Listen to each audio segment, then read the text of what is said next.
Bonjour tout le monde, on se retrouve pour corriger un exercice intéressant sur les panneaux photovoltaïques. Il est issu du bac S Liban 2015 et c'est l'exercice autonomie électrique d'une maison passive. Alors les panneaux solaires constituent la seule source d'énergie renouvelable utilisable en milieu urbain et périurbain. Dans le cas d'une maison passive particulièrement peu énergivore, ils peuvent aller jusqu'à assurer l'autonomie énergétique de l'habitation. C'est un exercice en deux parties avec une question préalable qui nous demande de calculer la puissance crête d'un panneau photovoltaïque de 12 mètres carrés pour une puissance lumineuse reçue de 600 watts par mètre carré. La deuxième partie, c'est un problème avec une maison passive qui a une toiture de 100 mètres carrés et dont les besoins sont évalués à 8400 kWh par an. On nous demande si les panneaux photovoltaïques suffisent.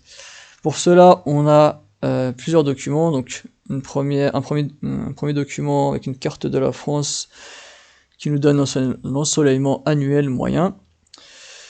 Deuxième document, c'est un tableau avec des données météorologiques à Brest. Puis on a la formule de la puissance, des définitions sur les panneaux photovoltaïques, et un diagramme intensité tension d'un panneau de 12 mètres carrés qui nous permettra de déterminer la puissance optimale que peut fournir le panneau en fonction de la puissance lumineuse reçue. Alors,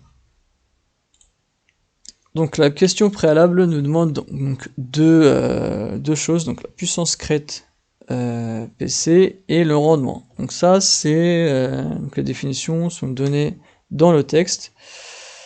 Donc la puissance crête, c'est la puissance électrique maximale délivrée par le panneau dans ses conditions optimales de fonctionnement, et le rendement, c'est le rapport de la puissance crête sur la puissance lumineuse reçue. Donc on a dit que pour les conditions optimales, on va se servir du diagramme intensité tension. On nous dit que la puissance lumineuse reçue est à 600 watts par mètre carré, donc on a juste à se placer ici à 600 watts sur la courbe 600 watts par mètre carré. On détermine ici le point de fonctionnement optimal.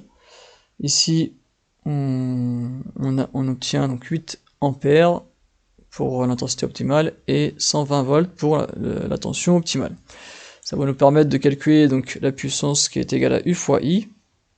120 fois 8 est égal à 960 watts. Donc le panneau peut nous fournir au maximum 960 watts pour une puissance lumineuse reçue de 600 watts par mètre carré. Le rendement, on a dit que c'était la puissance crête sur la puissance lumineuse reçue. Ici, la puissance crête, on a dit que c'était 960 watts et la puissance lumineuse reçue, donc c'est 600 watts par mètre carré. Attention, c'est un panneau de 12 mètres carrés. Et donc on obtient une puissance lumineuse reçue de 7200 watts. Donc le panneau reçoit 7200 watts et il envoie 960 watts, donc on a un rendement de 13%. C'est un petit rendement qui est normal pour les panneaux photovoltaïques. Deuxième partie, donc c'est un problème avec une maison qui a une toiture de 100 mètres carrés et une énergie consommée de 8400 kWh par an.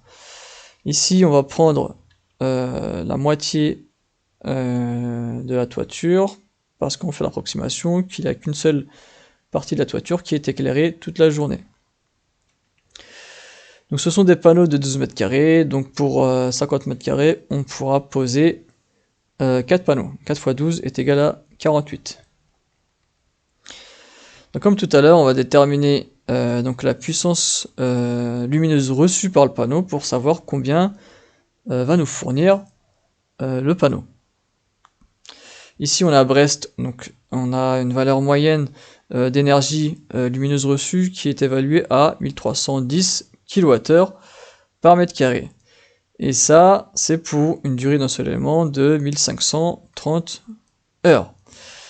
Donc énergie reçue 1310 kWh par mètre carré. On a un temps d'ensoleillement de 1530 heures. Ça va nous permettre de calculer la puissance que reçoit le panneau solaire. C'est une puissance moyenne, hein. P est égal à E sur T, donc ça c'est des formules que vous connaissez déjà. Donc on a une énergie de 1310 kWh divisé par 1530 heures. Ça va nous permettre d'obtenir des watts, des kilowatts par mètre carré. On obtient 856 watts par mètre carré. Donc ça, c'est une puissance moyenne reçue par les panneaux. On va sur donc pour déterminer quelle est la puissance que nous fournit les panneaux, on va aller sur le diagramme intensité tension. On va se placer sur 800 parce que la valeur la plus proche ici pour 856, c'est 800 ici.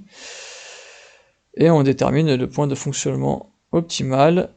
Ici, on obtient 11 ampères et 125 volts. Donc, comme tout à l'heure, P crête, la puissance crête est égale à U fois I, 125 fois 11 est égal à 1375 watts. Alors, attention, là c'est pour un panneau. Pour 4 panneaux, on a juste à faire 4 fois 1375. Ça donne 5500 watts pour les 4 panneaux. Donc les 4 panneaux peuvent nous fournir 5500 watts au maximum. Donc la puissance fournie est de 5500 watts, on l'a vu. La durée d'ensoleillement est de 1500 heures.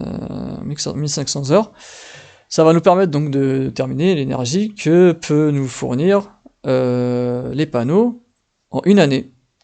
Donc c'est la même formule, donc l'énergie est égale à P crête fois T. Donc c'est des formules que vous connaissez normalement. Donc P crête, puissance crête, c'est 5500. Le temps d'ensoleillement, c'est 1530 heures.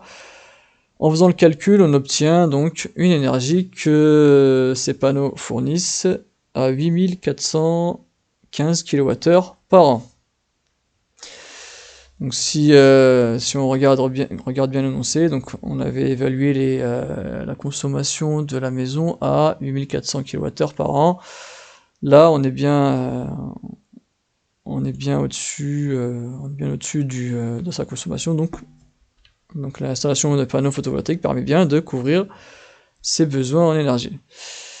Et on avait fait une approximation, donc on était pour la puissance reçue, on était un petit peu au-dessus, donc on peut dire que qu'on a sous-évalué l'énergie fournie des panneaux. Voilà.